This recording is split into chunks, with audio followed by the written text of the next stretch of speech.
What is going on, everybody? Hope you are having a great week so far. The sun is shining in the UK. However, I think when this podcast goes out, it's going to be snowing or raining or something, typical England weather. Anyway, today on the podcast is an old friend of mine from, I think we worked out that we met each other in Ibiza from back in the days. Her name is Juliet Fox. She has been doing some amazing things in techno over the last couple of years, and I really do enjoy her music. She's just recently released a new EP called And Find Myself on her own label, which TREGAMBE, I'm sorry if I butchered that, Juliet, which is her own label. We kind of talk about the process of the label in the podcast, but great conversation, loved it. Without further ado, Juliet Fox. Juliet Fox, we're live. How's it going, mate? I'm good, thank you. I haven't seen you for years. I know. we feel like we know what everyone's getting up to, though, on socials. It's like... I know, right? It's just that kind of you... I'm kind of loud. Let me turn myself down.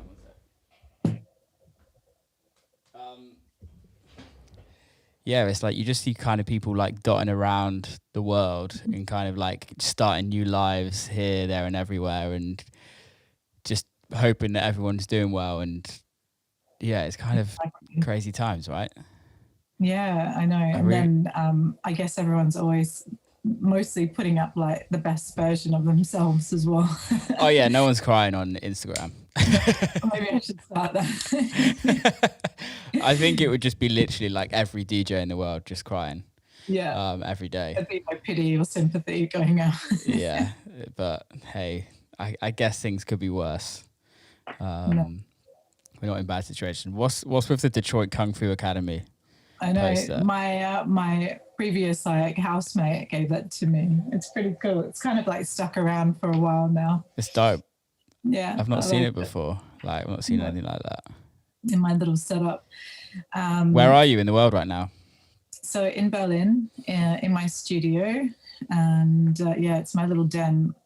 It's my safe space. Yeah. How long you been in Berlin for? Because last time when was the last time I actually saw you? I'm trying to remember actually. How did we meet? I was also trying to work that out. Was it Ibiza? Like, what point? It probably was. Were you living above Kenya? Oh, I was. I had a friend that was there, but I was living just around the corner, in these townhouses that were like just a little bit past Budapest. Yeah, so, I was often at Kenya. That was when we met. Yeah, that's the first time, because I was resident there, and then I remember meeting you there. Can you remember Ange? DJ Ange. Oh, no. She was Australian as well. She was like, this is so random. I was taking a piss this morning and was like, how did I meet you? And then I was like, okay, it's definitely at Kenya. Like, we're probably talking 2009. Maybe. Yeah, the funny thing was I just found a photo of myself like playing at Kenya as well, I think. Like going through old photos. But there was a DJ called Ange, and she was like, she was Australian as well. There was probably definitely a connection, like it's probably more so like another Australian. Yeah. There's like only two Australians in the whole of Ibiza, and it was you and Ange. We're rare then. Now we're everywhere. Do you still live in Ibiza at all, or are you just in Berlin? I was for actually the last. Well, no, not yet last year. I feel like last year is kind of like disappeared. But 2018 and 2019, I actually shifted there. So I came to Berlin actually like over 5 years ago from London. And then my sister moved to Ibiza. And so I did the shift over there, which was pretty cool to be like based there permanent again. What's it like in the winters there? Because I've been there in the winter and it's like kind of nice. Yeah, it was actually really nice. I didn't get a chance to spend much of like both of the winters there, and then I think by end of 2019 I had a little bit more time there, and it's just actually like really beautiful. It's like, you know, a few bars and restaurants around, and that's it. Like, and no English people. Yeah, it's just, or space to lie on the beach. Or crazy Italians. Yeah, exactly. Oh, the Italians that go to Ibiza are just like on another level. It's the pure excitement of just like, coming and going wild. And you think the Spanish are bad at driving, and then it comes to like Italian week in August, and it is like fucking Mario Kart. Like, not only is it like 100 degrees, and then it's like so busy and so much craziness. It's an experience. And then you're like, why is no one else coming to visit in this time? You're like, that's why I need to get out. It's so hot.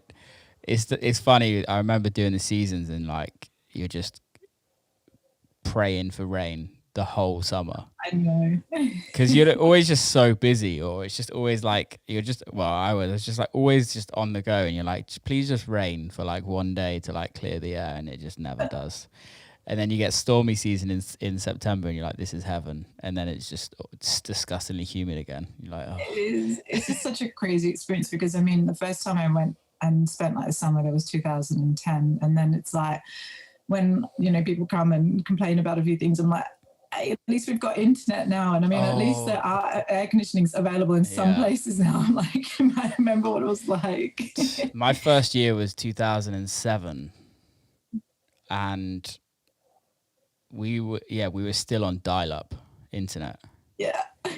I just remembered like at the townhouse, it was like they would come every day or every other day and like mañana. Yeah. Like, I think it was 3 months into the summer, like we finally got it. It's experience. At least you get to like try every cafe and you know, every smoothie and breakfast place doing your work there. Even the cafes, even the cafe internet sucks. It's just the internet is like third world country. I think like places in Africa got better internet than bloody Ibiza. I don't get it. It was all just, I just don't understand it. But it's just part of like the experience that they pull in for you. Yeah, learn how to fly pigeons and send messages that way. Exactly. I do miss the place though. It's like, it's funny, like, and then I was always like, oh, I miss Berlin, and then I come back and then I'm like, oh, then I miss the beaches. I'm like, okay, now I have to just stay put for a while. Why Berlin? I know it's kind of a bit of a stupid question, but it's one of the coolest cities in Europe, I feel personally. But I mostly like it here because of like the excuse of having, or not having, to be able to do whatever you want, kind of like the freedom, so to speak. I mean, I know that you can get that in most cities and countries as well, but I don't know, because I don't know if you can, because there's something about Berlin's like it's a capital city, right? And it's still pretty reasonably cheap to live in. Definitely, yeah. Whereas like it's cheap compared to most places in Germany, and also if you compare it to any other capital city in the world, it's like so much cheaper. Yeah. And also it's like, I mean, now it's slightly increased in like, you know, compared to again what it was, but it's only what's relevant. But you can still feel like you can be like this young, irresponsible person, even though I'm definitely not anymore. So I still have this excuse to be able to, like, you know, run around and do what I like. Yeah, I feel that. Can you speak German?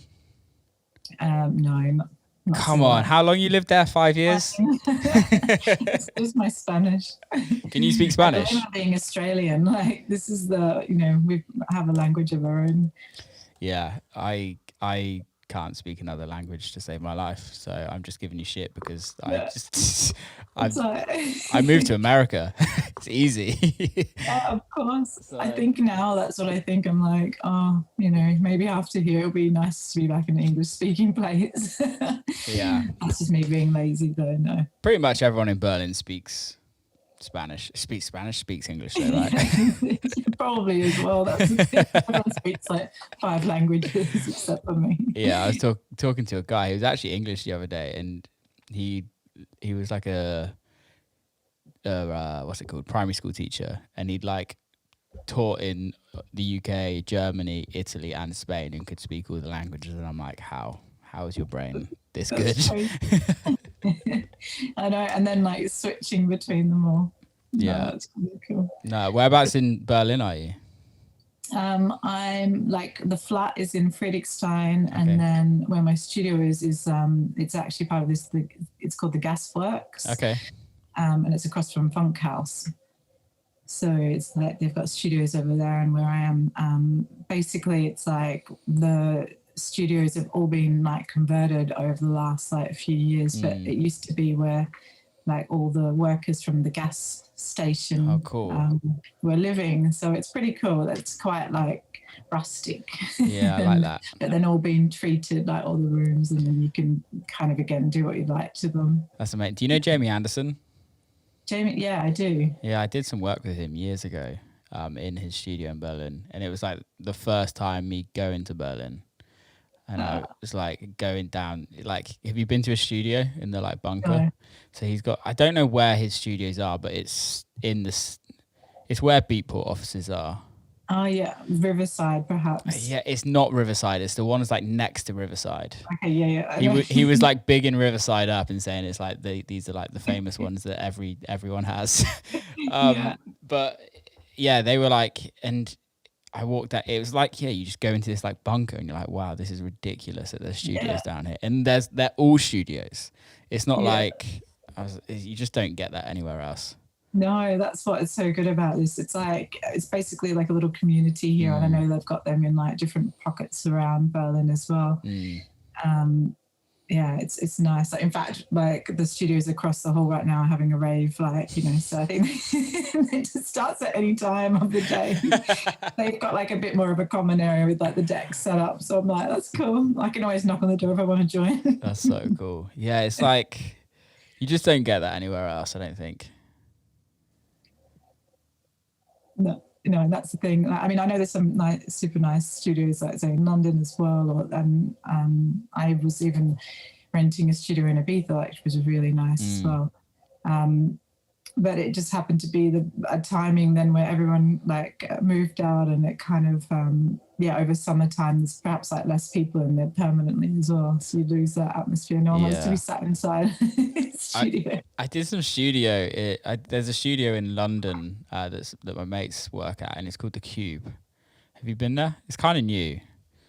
I've heard of that though. No. It's really cool. They've got like 20 or 30 different studios there. And there's like a huge communal area where like everyone eats and kind of hangs out, and there's vending machines and like table tennis. Like there's like a photo shoot area, and it's like super cool, but it's still like it's like very like fresh and very like prim and proper, but it's like a load of cool kids trying to be cool as well. And it's like kind of that like commercial-esque, like where people write a lot of pop music.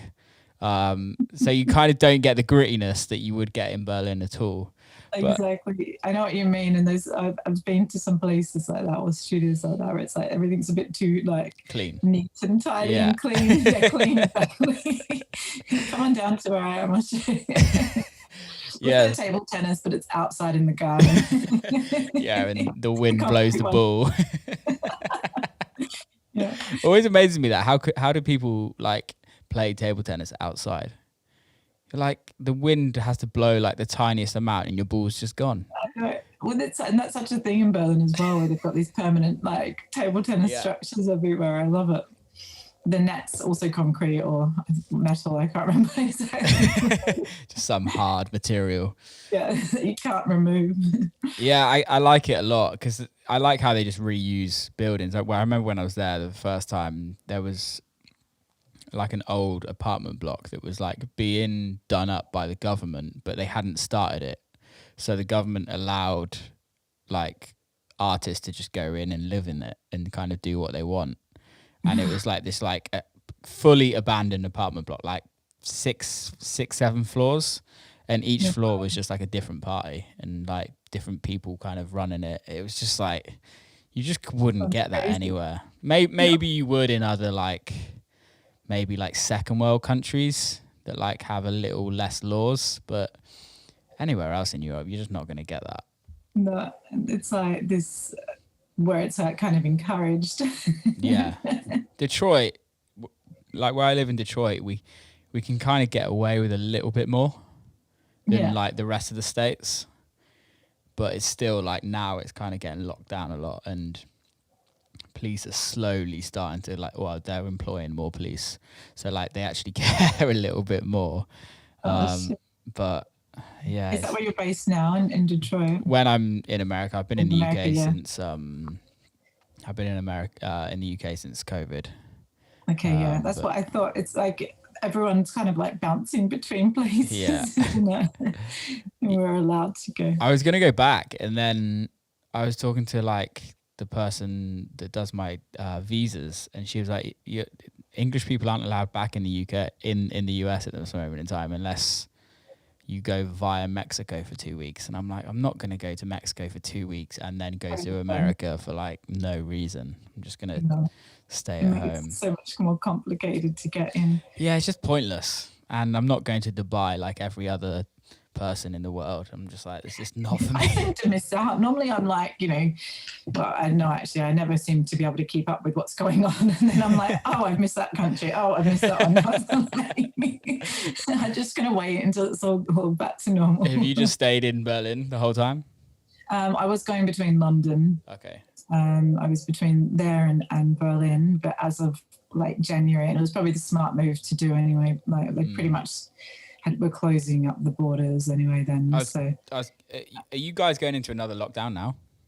It just keeps on getting extended. Yeah. So it's like we get the hope, and it's like it was meant to have finished last week, well, partly, and then now I'm just going to say June. Yeah. That's in my head. I'm like, okay, beginning of June. Let's aim for that. Yeah. In January this year, I was talking to my parents, and I was just like, I'm just writing this year off. I'm just like, I'm mentally writing. It's going to suck, but mentally I'm writing this year off. Because I think so too. Like we can just basically, that's why I keep on reverting back to 2019. I'm like 2020, 2021 are probably not going to really have much to tell. Hopefully I learned something in the time. I think, have you learned much though? Like in your life, in your personal life, like have you do you feel like you've gained more from it? I actually do. Like at first, I was like, maybe I'm not reading enough, and I'm not doing enough personal development and say exactly learning a language. I've got all this time that I wanted in the world, but it seems to be like less time because it feels like you're obviously speaking to family more, friends more, and trying to talk about like how we can deal with this more. But I've realized how much I think I've changed probably in the last year already. How do you think you've changed?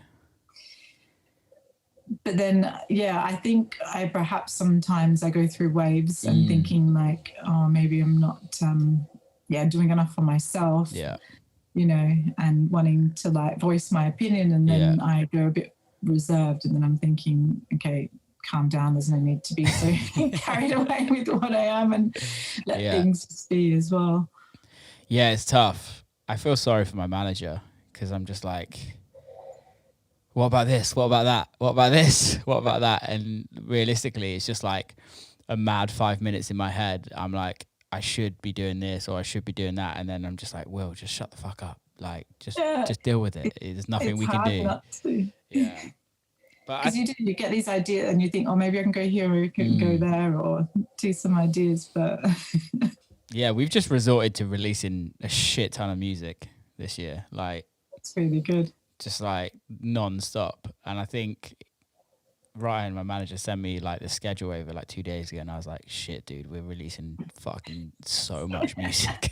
Like, I'm like, it is cool, but it gives us no room to like, if I write something this year, I can't release it. It has to go out next year. So like, it's kind of a bit mad. What's going on with the label? You started a label, right? Yeah, I have. I was going to say, like, I'm kind of like a bit the opposite, because then I think I threw all my attention onto creating this label, and then as though I was like a label manager, not actually the artist. I really enjoyed that part of it. That's cool. So what's the label called? It's actually like my real surname, TREGAMBE or TREGAMBE. I was kind of wondering how to pronounce it, and I was like, no, I'm just gonna fucking murder this. You're like, we'll just pass on that. But no, it's been really nice to like delve into this because, you know, like I love the business side of music as well. I think it's kind of given me something to concentrate on and kind of learn more that way. I love the artwork on it. The artwork's dope. Yeah. It's like how does that kind of come about? Do you do that yourself? Yeah, I painted both of them myself. Oh, sick. So I need to now sit. This is kind of my problem. I've got some other paintings, but now because I've got the tracks ready, and I'm like, shit, I haven't done the painting now. Like, so I need to kind of sit there and like start going wild with the paint. That's the worst thing when you think, oh, it's just easier to do it myself. And not get somebody else to do it, and then you're like, fuck, I just add so much more work into the schedule. Yeah. I know, and that's what I mean. I'm like, okay, now I've got like this side done, that side, but it's been good to balance it all off. And I'm like, you almost need to do like a month of just like doing artwork. Exactly. And just do like one. So you've got one for like every month for the next like 2 years. Exactly. Yeah, that's the thing. And I think that will actually probably help my creativity a little bit more as well. Like, you know, and just switching between, because when you're painting, you can't really like switch to the internet so easily as you can with your camera. I was going to say, do you like when you're writing, do you like get distracted shit ton?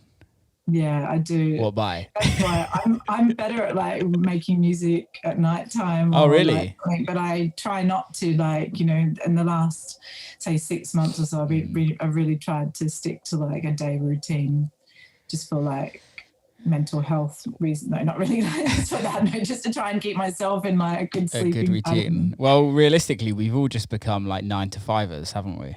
Yeah, like it fucking sucks. And like asleep, I'm like, I feel like I can never sleep enough. I'm like, oh, I still can't sleep. I had 3.5 hours last night, and my brain, I just still cannot sleep.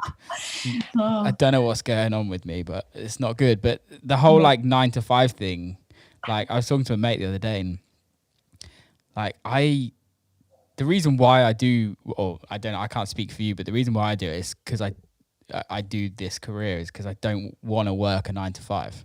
Exactly. I don't want to be that like, although I'm very routined in my life and always have been, but it's like, I don't want to have that like, oh, I have to go and do this, or I have to go and do that. Yeah. But I think COVID has just been like, well, there's nothing else to do, so I should be writing, or I should be doing this. And it's like, oh, it's not fun. And then do you follow Rick Rubin on Instagram? No. I mean, you need to follow him. He like posts these insane, I'm gonna pull it up now. He posts these insane Rick Rubin, like every day he just posts like one picture.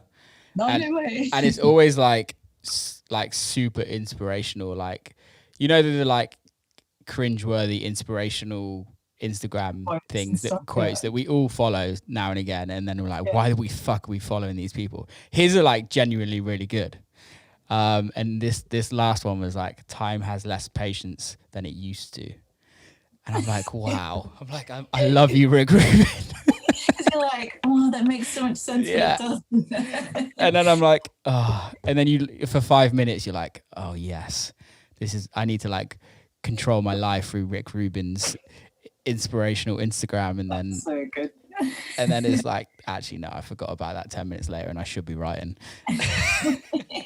I know. I was literally just having this discussion with somebody before, and I was like, that's what your brain is like. It's this routine. It's like, okay, get up, must do like some meditation or exercise, have coffee, like get to the studio, and then you just sit there, and then you're like, oh, okay. Don't, you know, you feel like you don't want to sit down and read or like go for a walk. So I should be writing. Yeah. Like, and that's literally the worst way to be creative. Yeah. To like go into a studio and force, like I don't know about you, but when I write, I do make myself right, even if I'm not feeling it. Like, even when I'm touring, I still like go in the studio and just like push until something comes out. It's probably going to be shit, but it's kind of the process of doing it. Practice, yeah, but it's just so different now, where it's just not that same kind of creativity that kind of comes out. I don't know. No. Does meditation help you? See, even with that, like I don't even do it on a regular basis, so to speak, but I do find it does. Like it's more to calm my brain a little bit, or like yoga or something like that. Even if it's like 10, 15 minutes, like every other day or something like that.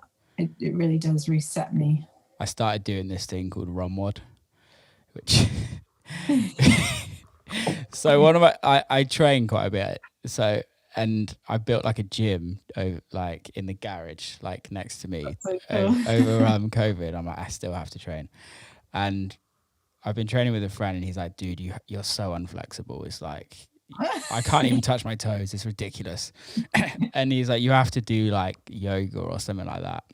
Yeah. So I started a yoga. I did like one yoga session. I was like, this is just way too like zen. Like, it was just too much. I was like, actually relax you too much, because I understand, because I originally was just like weights, yeah. like kind of that kind of fitness training, and sometimes you come off and you're like, oh, where am I?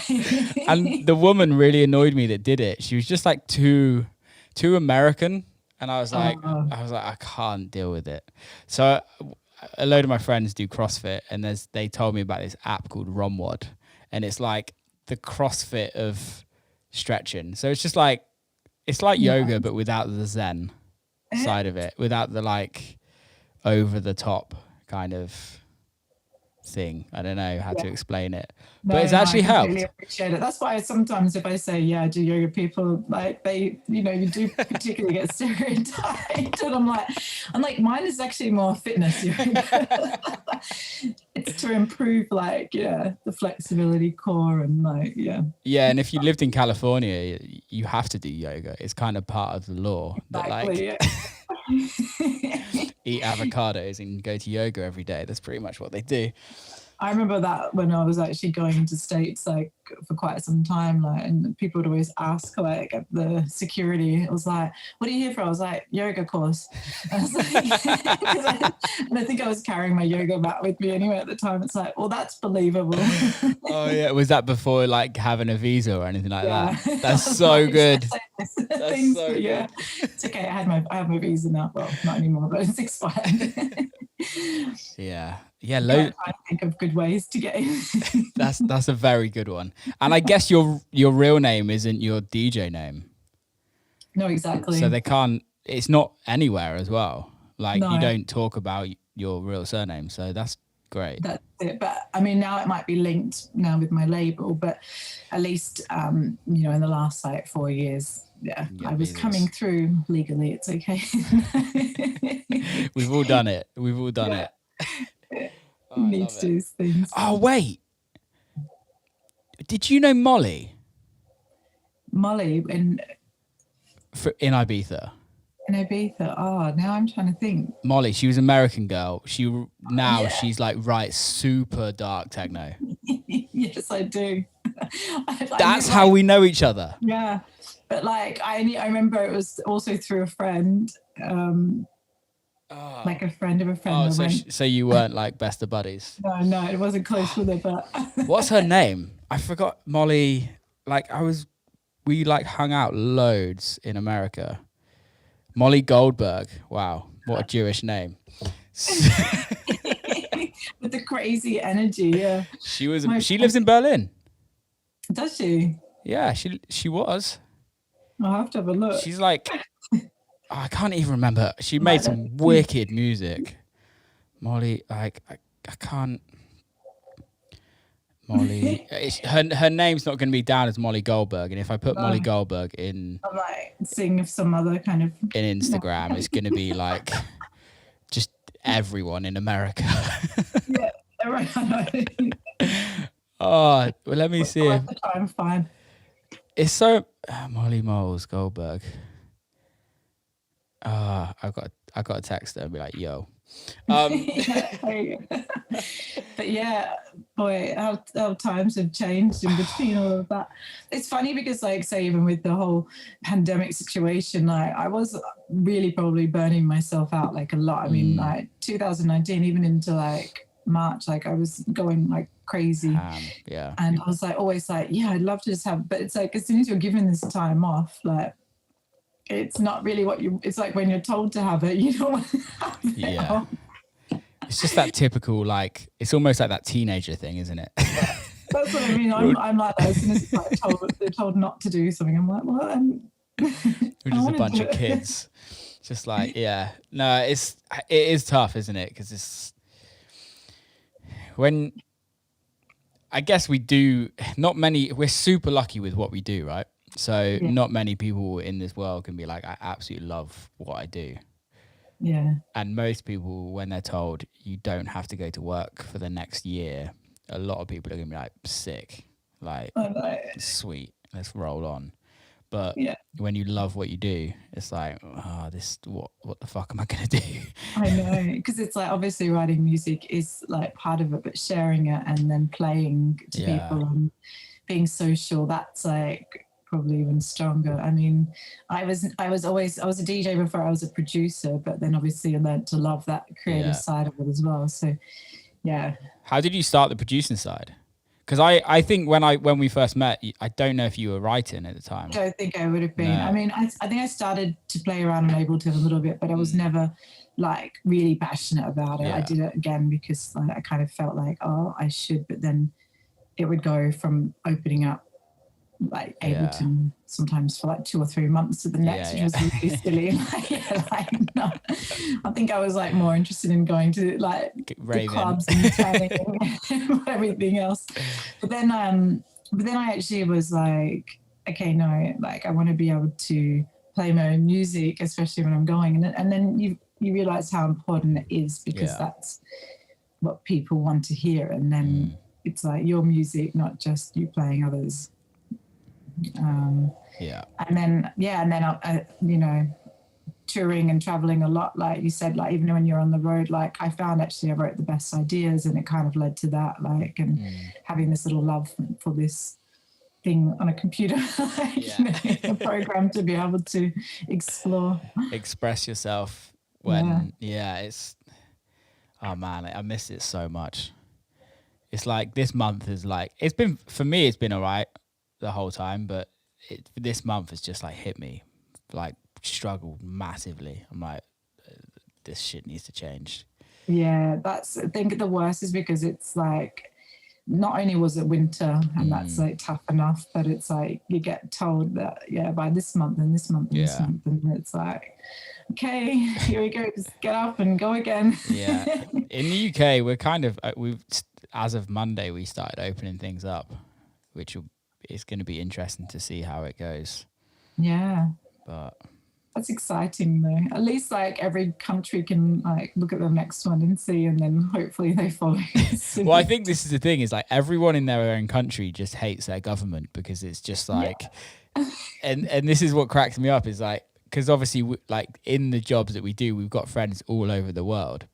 And then you speak to your friends here and they're like, fucking government, they're doing an awful job. And then like everybody I speak to in different countries are like blaming their government, and it's like, exactly, we're all in the same boat. The whole world is in the same situation, apart from Australia and New Zealand right now, motherfuckers. I know, they're having a good old time over there, and I'm like, and then I'm like also, and I'm not a person to like go back on like, oh, I should have done this, but I'm like, I really should have just gotten a flight.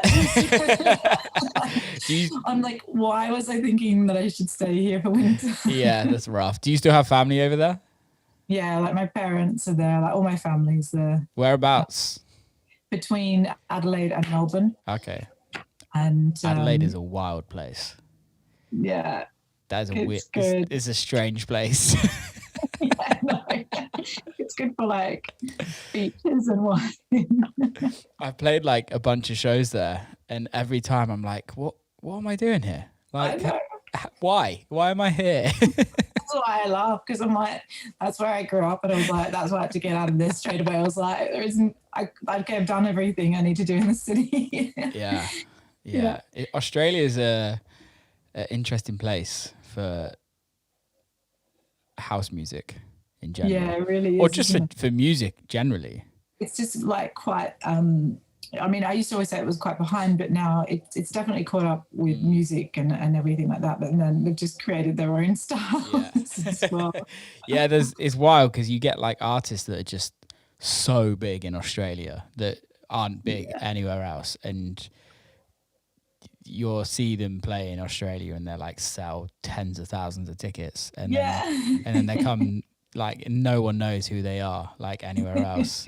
They almost have to like move away to like kind of get big somewhere else. But it's weird because with the internet you'd think that it wouldn't make a difference, but it really does. Yeah, it is, isn't it? It's crazy like that. I think like, I mean, I know so many other Australian artists they left perhaps even around the same time that I did, around like 10, 11 years ago, like, because it was like, okay, if we're going to get anywhere, like you just need to be based in either the US or Europe. Otherwise, for touring, it's impossible. And yeah, obviously competition, when I say competition, it's just like the awareness is really high. Like, I think that's the thing. You hit the nail on the head. In Europe, in America, you've got God knows how many cities that just have a club that you can tour in. Just one or two clubs that all play like house and techno. But in the UK, like in each city, there's like 3 or 4 clubs. Yeah. And the rest of Europe is pretty similar. And you're just like, there's so many more opportunities here. Yeah. Really. And there's just so many more people. Exactly. Yeah. And who also like house and techno, like, whereas it's like more EDM and like not a bunch of surfer dudes. Yeah. And also, the difference I think that I found even from Australia was a lot more on like image. I mean, it's obviously not just like that in Australia, but for me, I just found it was more focused on image than the actual music itself. Like again, back 10 years ago. Yeah, the EDM boom over there kind of stayed there for a long time. Yeah, exactly. And they created this awful sound called Melbourne Bounce. Yeah, what the actual fuck is that? Still thriving. I think there's a dude called Will Sparks that's like huge, and like I occasionally get people like on my Instagram and be like, because we got like similar names, and I'm like, that's not me. Please don't tag me. I'm sure, there's no offense, I'm sure Will's a lovely guy, but no, that music is, I don't understand it. No, I'm the same. That's why I'm like, I can say honestly, I love all genres, like, for different parts, but there's some like, I'm like, Well, it's like GABA in like the Netherlands is huge. Yeah. And I'm just like, I've got a soft spot for GABA and like Goa trance, but shut up. That's in my wild side. That's when I've got too much energy. Juliet Fox has like a pseudonym, an alias that just plays GABA on Sundays only. When I was living in Ibiza, like my car, like it was an older V-dub, and the deck like would only take CDs, like couldn't get the radio, and it was just like I found this GABA CD actually, and I just was replaying it over and over, like to the studio and back. So I was like, yeah. That's the worst. I remember actually once when I was at college, and one of the tutors was like into this, like they called them laptop battles. I don't know if you've like heard of these. You should definitely Google this after. It's like a bunch of the geekiest kids like in the world, but they're all into like super like weird techno. But the reason why it's called backtop, it's not called backtop, it's called laptop battles.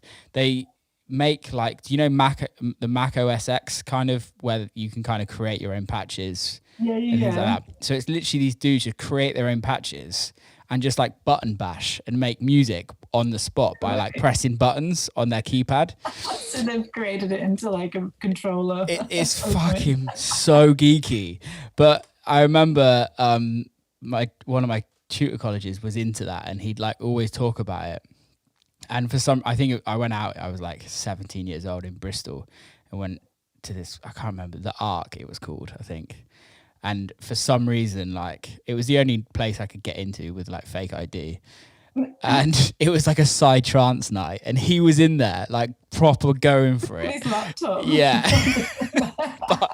Fashion buttons. And I was like, psy-trance had a bit of a soft spot in my heart for about a month of my life, and then I was like, nah. Mine always creeps back in every now and then. You get some pretty hard music in Berlin, though. Yeah, exactly. It's hard. Like, I think I play like on the real soft side compared to everybody You're else. like soulful house compared to everyone else in Berlin. Yeah, I was going to say exactly. When I first moved here, everyone was just like, "Oh, is that what you make? That's what you play?" I was like, "Hey, I'm sticking to this." I'm like, I like the Berghain techno. Don't get me wrong. I'm like, I just can't make it. I don't understand how it goes so fast. It's hard, isn't it?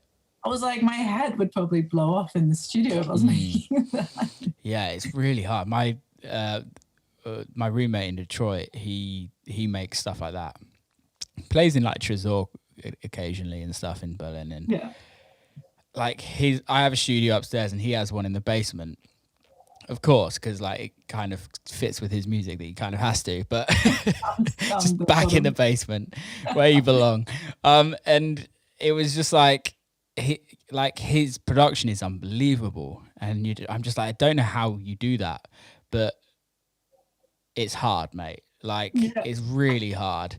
But then he has like an Alias project that it just does ambient, and I think that kind of like balances him out.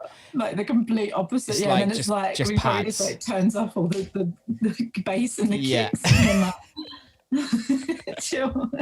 It is. And then, but it's really interesting because when it's done really well, it is like a true art, because it's so repetitive. And it's so like, but there's something about making a groove that's that good and it doesn't get boring. It's interesting with when you make music, isn't it? And kind of like the mood that you're in when you go in, or the mindset or something. Yeah, it's mad. I love it. Yeah, I generally I never go in with a plan. I'm just always like, okay, let me see what comes from it. But then sometimes I'm like, okay, try and make it more defined, or like more faster or harder or something, but it never seems to work out. I don't know, I always added too much melody or something. Just making gabber all day, it's fine. It's tiring. So with the label, have you signed other artists, or are you like, what's the kind of process with it? For the moment I'm just putting out like some of my own music, but it was just more to maybe for at least like the first year to have it, with my art and my own music. But then I want to expand where I do collaborations with other artists. So I don't think I would have just solo releases from other artists, but it would be more like to have a bit more like that collab feel, and also with the artwork. Like then if we've done a collaboration, perhaps get the other person to paint or something. See what they come up with. Just or whatever. Never ask me to paint. If I ever do anything, never ask me to paint. You never know, you might have this other side. I think my 4-year-old niece is better at painting than me. Jesus. But it would be interesting for that. And I think it's really cool because it's like it's doing it's adding to the kind of the like 100% of being the artist and having full control over everything. Yeah, it's nice just to do that, like an expression. Totally. Do you was there any reason that you started the label? I mean, I think it was almost about 9 or 10 years ago. I actually had a label that I was managing and looking after. And what was that? This was like beatdown music, like back from but that doesn't even exist anymore. It was really nice, and I loved actually being involved with like running a label. Whose was that? That was Sonny Federa's. Oh yeah. Okay. Yeah. But also from Adelaide. Yeah, makes sense. But no, it was great. Like I loved helping, like say other artists, like with, you know, their releases and being involved with it and kind of like doing the A&Ring, and I really love that part of it. But then at the time I kind of realized I wasn't concentrating on myself so much, like as in my own music and things like that. And so that's why then I wanted to revisit it with a different approach, but then to go into like, more collaborations and stuff like that later. I think it's different nowadays as well, isn't it? Because you can, you don't need anyone to release your music for you nowadays. It's just like, realistically, you need an Instagram. You need your Instagram. You need a bit of a following to kind of, for the music to go well. And you just got to hope that someone likes it out there, really. Yeah, I mean, Spotify wasn't around then. It was like literally like you just had to have good relationships with like all the platforms, and that was it. Yeah, I don't know who I was talking to. Oh, it was Friend Within I had on the podcast last week. And can you remember Stompy.com? Yeah. We were just like pulling out all the old like download places, and you're like, where did they go? What happened to them? Yeah, you don't even remember when they went. Track It Down. Can you remember Track It Down? Yeah. That went. I actually the one of the guys, Ed. I think it's Ed. Did you know any of the guys from Track It Down? No, I didn't actually. No. So Ed actually ended up managing Maceo. Oh wow. For like a long, like I was in grade management. Have you heard of grade management? Mm-hmm. I was in their offices with Ryan, my manager, maybe about 2 years ago, and Ed was like, "Are you Will Clarke?" And I was like, "Yeah." I was like, "You've fucking grown a beard, haven't you?" I was like, "Yeah, but who are you?" And he's like, "It's Ed from Track It Down." I was like, "Jesus Christ, dude, what happened?" He's like, "Oh, I'm managing Maceo now." I'm like, not a bad change. That's a pretty good shift over. He managed Claptone from like day one as well. Wow. Yeah, he'd done some amazing stuff. That's cool, isn't it? Yeah, to see how people move about, or whether they just completely leave like the music industry or something. Yeah, one of my best mates. Go on.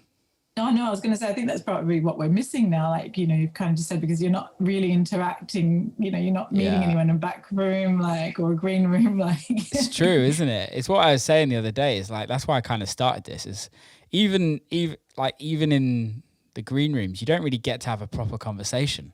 Just yelling. It's just like, and like having to deal with the dude like gurning in your fucking face. Like, who brought this one in? Like, it's not my friend. Yeah. And it's so nice to like see, like, let's say for instance, like yourself, like we've known each other for years. We've never really had a conversation, like, really, if you know what I mean. We've like, hi, bye, what have you been up to? It's fucking hot outside today. Like, it's just the usual, if you know what I mean. Of course, and actually just sit and have a real conversation. No, it's really nice, and it's I appreciate you asking me on. No, I was talking to one of my best mates this morning, and he was like, he was talking about, he was listening to someone on like Instagram Live, or like a DJ that was like a proper like can you remember Lee John from Ibiza? John. Oh, I probably would. Proper like Jack the Lad, like typical Ibiza resident, lovely guy, like really nice guy, but proper like Jack the Lad. And then my mate was like, "Oh yeah, I was talking to him online. He was doing like a live stream." And I'm like, "Wow, like it's amazing how many people you come across in your life that you just kind of forget about." Yeah. But it's just like part of the journey of life. No, 100%. Like, because it's like, I know you're the same. Like, we've met so many people like that. Like sometimes you're like, you feel bad, like you don't remember specific like details or whatever. But I think like there's, it's meant to be that you can only remember, like, I can't remember even the number or what it is, but it's an excellent, there's maybe like a couple of hundred people maximum. They're like their names or something like that. And they're kind of replaced with others. Yeah. It's nice to see people evolve as well, because like I remember from us meeting, like how much both of us have changed in what we do in our careers, and it's like, who would have ever have thought like you'd be living in Berlin, like doing what you're doing, me living in Detroit, and it all started from Ibiza.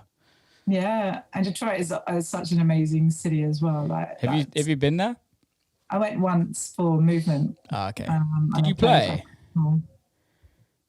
I played not at movement, but like it was like an official after party with Octopus. Oh, cool, with Graham. Yeah, yeah.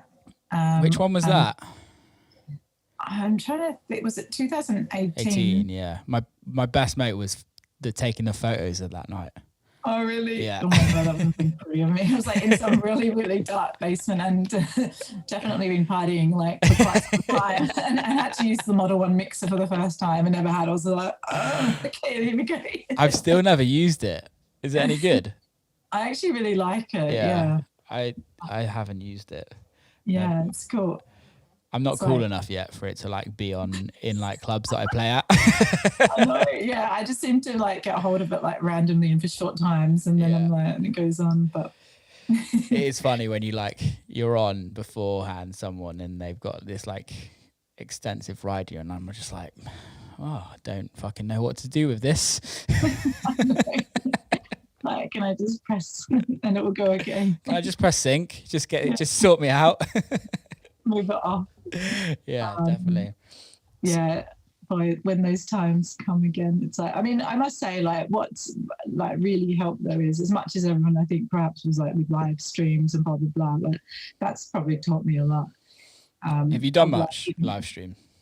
I haven't done like loads, but like enough to like in different like locations or whatever it might be, or setting up, just in the studio. It's been like interesting to learn how to do all this stuff and how to present yourself with your camera, and like preparing my sets, because I never would prepare them as well, or trying to at least, and doing more like guest mixes. It's probably reset the way I think about music a little bit more.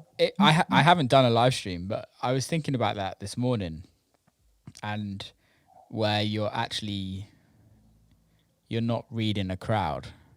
Yeah. So there's like nothing to go off. So you're literally just like you're just playing music that you want to play. Exactly. And that's it. And it's like, it's also again like playing more of the tracks that you really like. Yeah.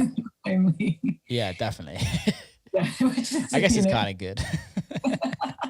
And I mean, it's kind of cool to be able to do that as well. And then it'll be a bit more weirder and creative, because it's like, okay, like I'm not gonna like clear the dance floor on this one. Yeah, you don't have to worry about people leaving the room. Just tell yourself they've gone to eat some dinner or something like that. Yeah, exactly. That's I think that's one of the reasons why I haven't done it. I haven't got decks here in the UK, which is stupid. I literally, right before the pandemic hit, I bought Pioneer like turntables, the vinyl decks. Yeah. And I was gonna get like CDJs, and then the pandemic hit. So everything is literally at my house in Detroit and just not been opened the whole time. And I'm like, this is ridiculous. So annoying. I actually had like a carpenter come over and was like, he was gonna build like a table for it and everything. And I had to text him, was like, mate, just don't bother. Just wait till I'm back. I understand how that is, because it's like I left like a bunch of stuff in Ibiza as well, and when I got here, like when I moved back to Berlin, I was planning on going there and coming back with some, and I managed to at least bring back. I brought back my turntables from Ibiza, but I couldn't get everything else, and then it was like starting from scratch almost, like, and I was like I shouldn't be spending any money right now, but I'm like, okay, well, I want these speakers and I'm gonna get this. What have you bought? I got like the Vocal Twins. Oh, cool. And then I I started to just get a few bits slowly. Yeah.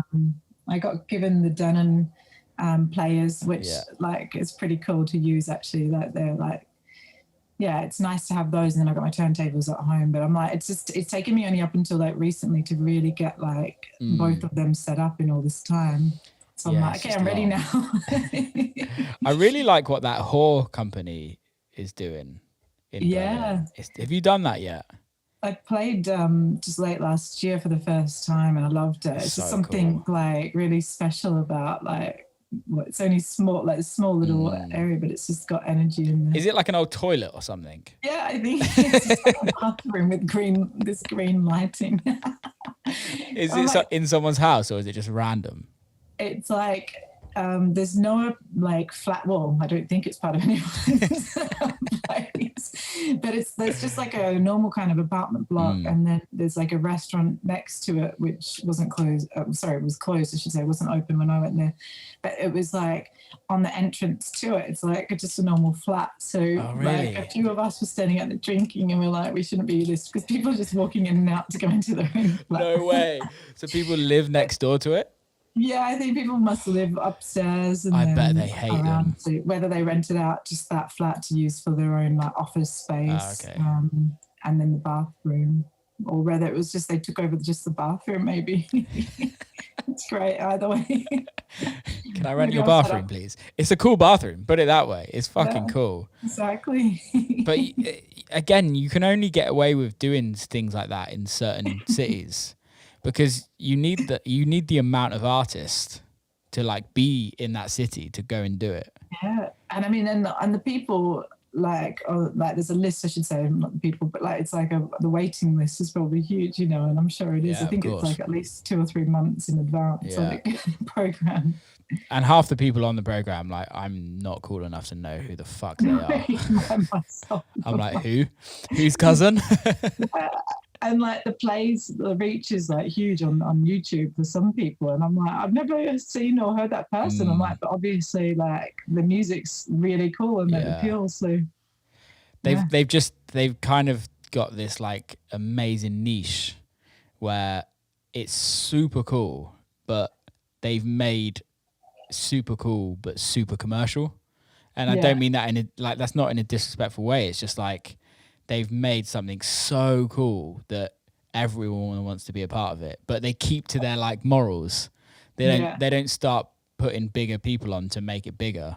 Exactly. Yeah, it's almost the opposite. Like the more like unique or like the smaller the artists, like they're probably more well like respected or something within Berlin or wherever.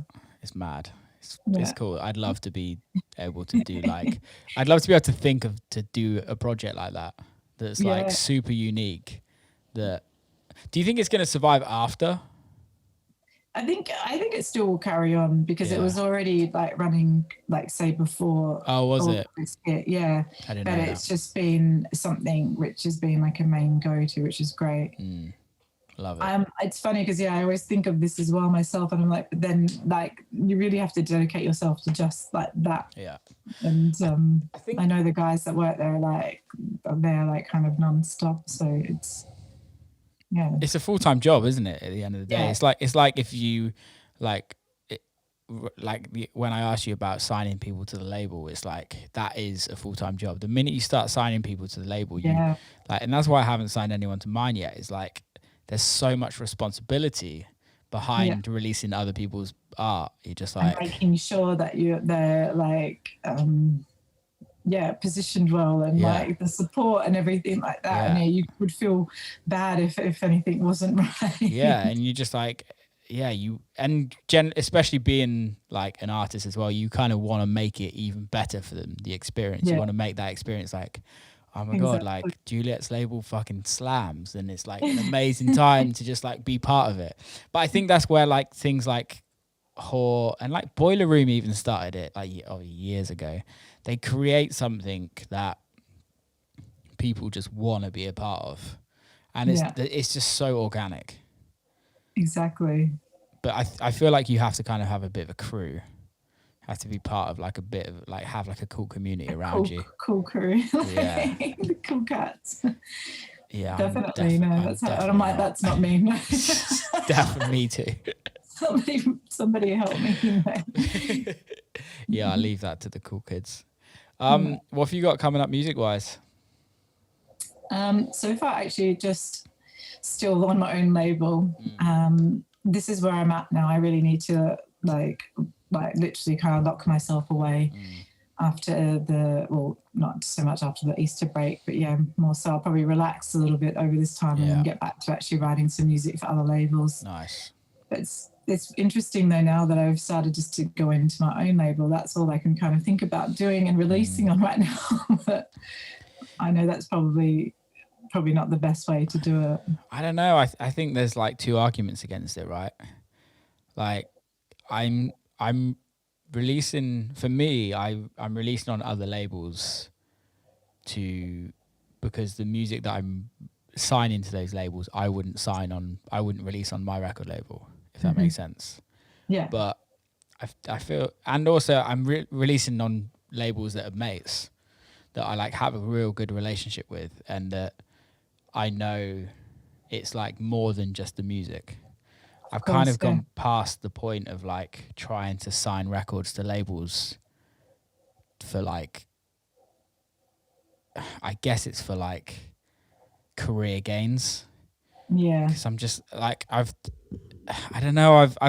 think this is the thing that I've realized the most out of lockdown is that if you just keep doing what you do, eventually it will happen if you just keep pushing forward. And exactly. I think like there's so many amazing record labels out there that have like amazing followings and things like that, but you're never gonna be you're gonna be the hot kid on there for like a year maximum. Yeah. Unless you completely dedicate yourself to that label, and then, which is absolutely fine if that's what you want. We've all got friends that want that, if you know what I mean.